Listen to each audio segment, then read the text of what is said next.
Acompáñenme a comprar unas cosas.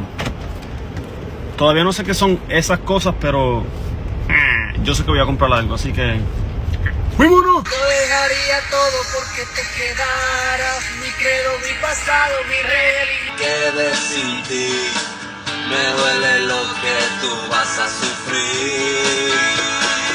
En todas tus cartas de amor, para que no queden huellas en mis sentimientos. Al suelo, es que esta noche, hasta que se rompa el suelo, ella hace todo por seducirme. Mucha de caída, mil veces me caí pero me levanté. Todo lo que tengo cabrón lo joseé. Tuve que vender, tuve que caer, tuve que aprender para luego ganar. Yo vengo de abajo. Yo no sé ustedes, pero yo estoy que me llevo todos esos bowls. ¿Para qué? No sé. Por ejemplo esto, yo me llevaría esto, pero la mierda es que, ¿tú te crees que yo voy a llegar del supermercado a sacar el huevo por huevo y ponerlo aquí? No. Y miren estos shot glasses. Vienen 4 y están a $4. Como que los quiero, pero es que no los necesito. Me fui de TJ Maxx, no encontré nada. Y estoy en Five Below. Voy a comprar esta camisa.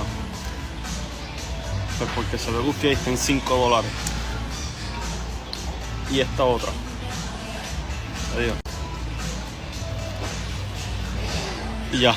Creo que ahora voy a comer, no sé si comer lo mismo que comí antier.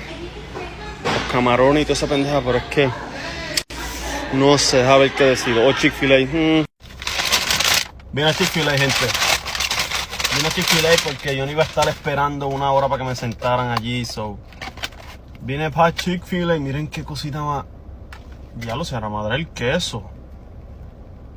Pero ya lo cuántos quesos me dieron anyways. Vamos a meterle mano. Espera.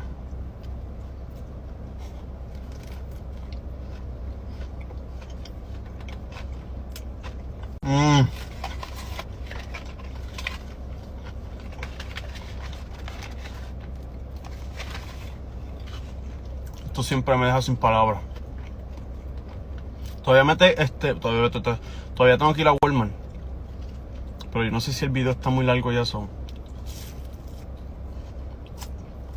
Me voy. Ya no compré un carajo, solamente esas dos camisas.